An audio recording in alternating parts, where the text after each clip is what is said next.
When I was 6 years old, my dad moved down here, bought a brush hog, went to an auction, bought a little bitty box, brought it home, was intrigued with everything in it. He started an antique shop in 1970 here in Cape Girardeau. A few years later, my father passed away. They closed the shop, and we moved back in the house. Well, my husband went to an auction to find out how much my father's stuff was worth. When he did that, he bought a little box. Once again, I'm living in the same house I grew up in. Still can't walk through the house, and I've got another hoarder. Antiquing is like a little adventure.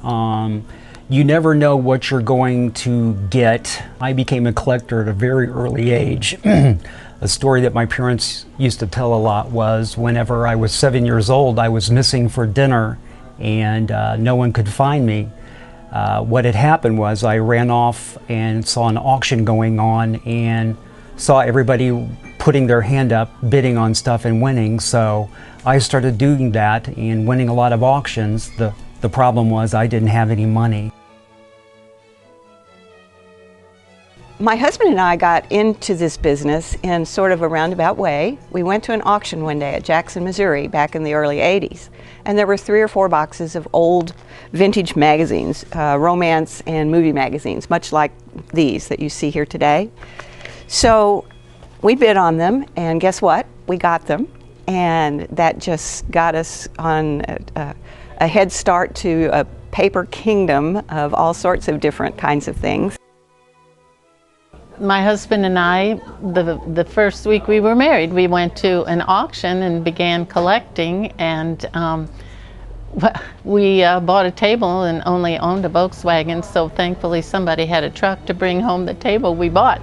But so we didn't sell in a shop until our children, I have 3 daughters, one of them or 2 of them were in college, and my my college roommate said her and her husband had a booth and they were making the tuition payments with what they earned from those sales. And my husband and I said, wow. So we got just 3 little shelves to start, and oh, I don't know, that's probably 30 years ago already.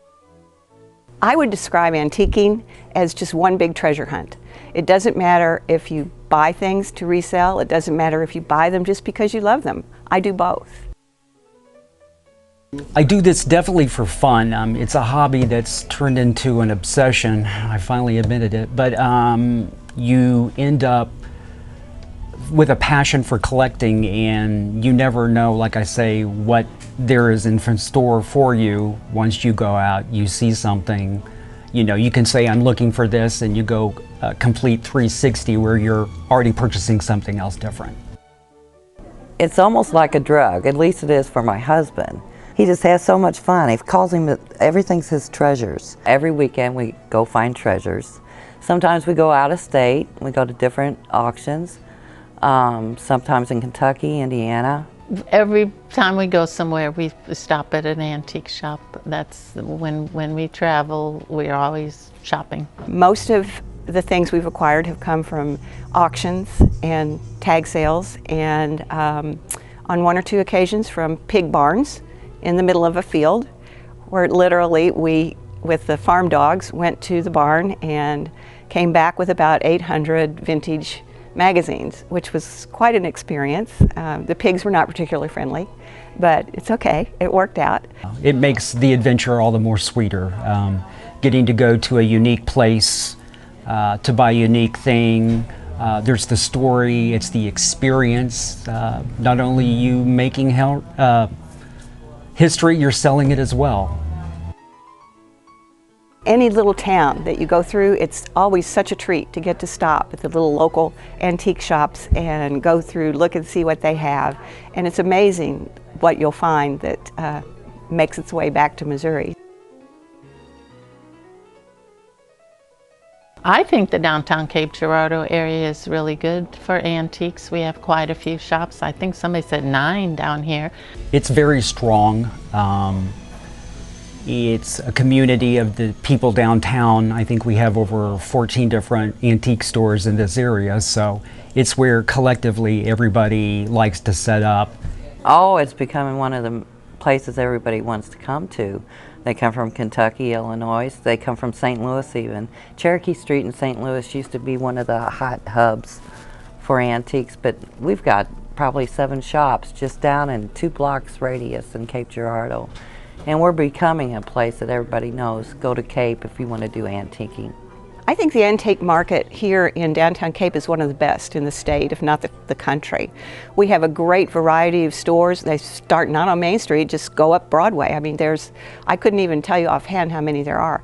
But each store has a variety of items. Some specialize more in one thing than another, but I guarantee you anybody who comes to Cape Girardeau to antique is not going to go home empty-handed.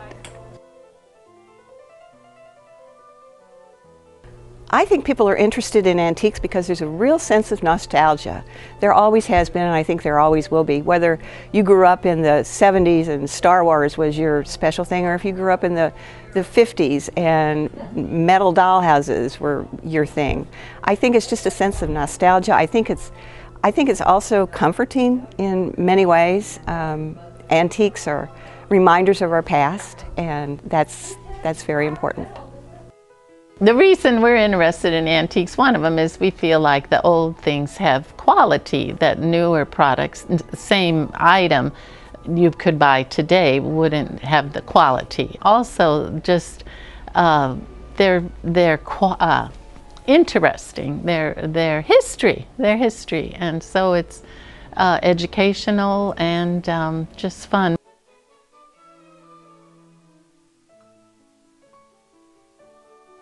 Collecting is something that you're born to do.